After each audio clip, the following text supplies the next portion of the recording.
Здравствуйте, друзья! Наверняка многие, если не смотрели, то слышали об известном фильме Балабанова «Груз-200». Обывателю такие обозначения грузов кажутся непонятными и странными. А вот для тех, кто прошел афганскую войну, упоминание этих грузов может вызвать крайне негативные воспоминания. Помимо груза-200 существуют и другие обозначения: груз-100, груз-300, груз-800 и так далее. Что же обозначает это название и почему оно именно такое? Давайте сейчас будем разбираться.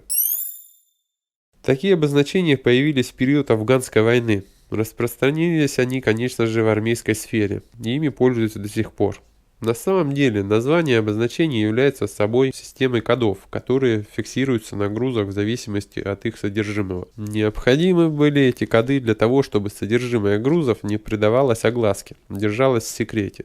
Ведь только военнослужащие могли действительно знать об назначении, что внутри. В Советском Союзе новости из Афганистана о протекании войны по возможности держались в строгой тайне, чтобы не подрывать спокойствие населения страны. Самым первым и пугающим обозначением являлось и до сих пор является груз-200. Таким кодом назывались транспортировка солдат, отдавших жизнь за родину. Почему именно 200? Обоснование сугубо юридическое. Именно такой был номер приказа о введении воинских перевозок. Также в этом же нормативном документе была закреплена весовая норма транспортируемого погибшего, которая составляла около 200 кг. Позже появились и другие коды, обозначения и назначения которых разнятся в зависимости от источников или имеют несколько вариантов. Так, например, под грузом 300 подразумевалось общее количество раненых солдат, которые транспортируются из боевой зоны. Под кодом груз 400 обозначали количество бойцов, которые получили в результате боевых действий контузии. В некоторых источниках к этому прибавляется число бойцов, получивших серьезные ушибы. Чем-то это обозначение схоже с прошлым, потому что солдата с контузией можно считать и раненым.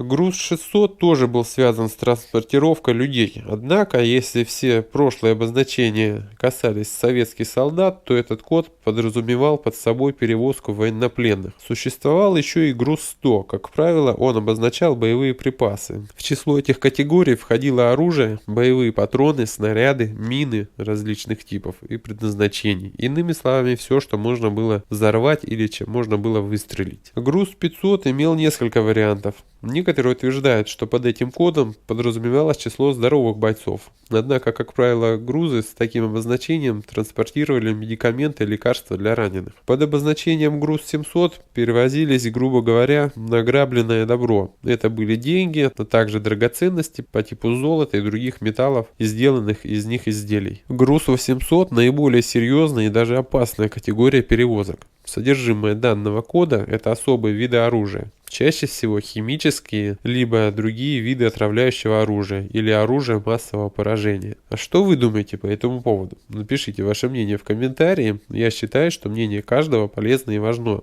Также сразу же можете поделиться ссылкой на это видео со своими друзьями через мессенджеры. И я думаю, им тоже будет наверняка интересно посмотреть это видео. Надеюсь, я вам все понятно объяснил. Если это так, поставьте лайк этому видео, подпишитесь сразу на канал и нажмите колокольчик, чтобы получать уведомления о выходе новых интересных видео.